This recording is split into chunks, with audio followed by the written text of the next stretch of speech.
to ask, if you hate red carpets and being the stared dress. at, the VMAs dress, because that's one of the most iconic, not just VMAs, but one of the most iconic award show dresses. And I mean, that definitely creates a stir on the red carpet and gets attention. So what was your mindset to want to wear something like that if you don't like that sort of attention? Yeah. Well, one, I was still so young in my career at that point. I hadn't really articulated all the feelings and things that associated with it. But more importantly, it was my first big public appearance after being sexually assaulted. And I was like, you know, the movie Gladiator, when he comes out, and I just felt like, oh, Hollywood, you want a body just that you can use and throw away? I've got one for you. So it was like at the end of Gladiator, when he comes out and he's like, are you not entertained? And if you look at me, I did it with power. I didn't do it with my hand on my hip to be sexy. That was later. But, you know, most of the women that have done, you know, homages or dressed kind of like that on the red carpet, it's a calculated sexy move to turn people on. Mine was like, I'm going to with your brain. I'm going to blow your brain up. And nobody had done it. And I was like, but I was kind of inspired also. I had been reading this book about a famous actress in the 30s. And at one point she went down the red carpet at the Chinese Theater in LA in an ambulance. And they took her out on a stretcher for her premiere because she was a big prankster and she had just medical tape covering her bits and pieces. But of course, the publicists and the machines around us shut everything down. So nobody ever found out about it except in the biography and stuff.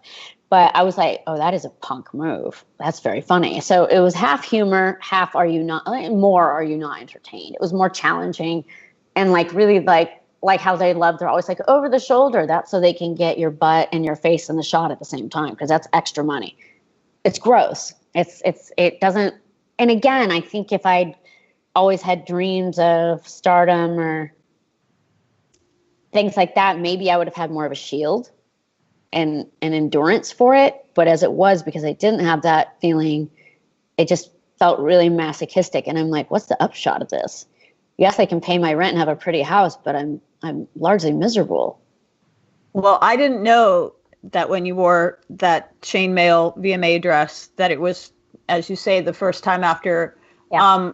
Sorry if you've talked about this. Did Marilyn Manson know what was going on? Because obviously you were his date at the VMAs. I didn't realize that had happened when you were with him. Like, what was going on? It happened before. I went out with him about probably 4 or 5 months after it happened to me, maybe 3 months.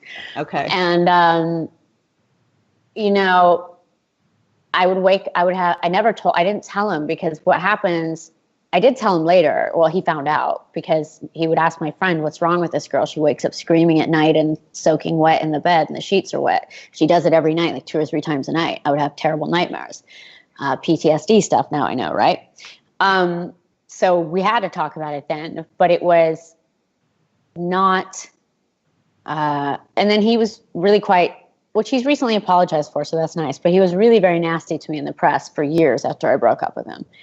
Nasty, nasty, nasty. And that's just male ego bullshit with access to a microphone, I think. I'm not sure. But it was not cool. But we're settled. We're good now. It's all fine. But he actually was very instrumental in healing for me at that point because I wanted to be young and free and I felt so old. I'd been working, you know, my first job was at a funeral home when I was 14. I'd been working to support myself since then. And when I was 13, I was collecting cans on the street so I could eat, you know, turn them in for money. I'd just been like working, it felt like for so long. And I'd done like 5 movies in a row and then the bad thing happened. And after that, I just wanted to run away with the circus and just feel free and have fun. And also because people were like sending him death threats all the time and all that, it was more about me protecting him and I could focus on him instead of dealing with my own stuff. He was not aware when you made that splash on the red carpet on. Oh yeah, he was. But I didn't say. He knew the reasoning for the why to wear the dress? No, I think it was more of just like, this is punk. Let's cause a stir. But my reasoning, I mean, it was also looking back. I'm like, why did I do that? I've had to look at that. You know, when you do stuff sometimes on instinct and in a mood, like when a mood overtakes you, later on you analyze what it was that brought you to that mood or that choice. So I've certainly had a lot of time to analyze. And then looking at the timeline, I completely understand why I did what I did. Were you at any moment? Scared, yes. Scared, but also when obviously it would be taken in a sexy way, like, ooh, look at that hot dress. They slut shamed me like crazy. Did you regret that then?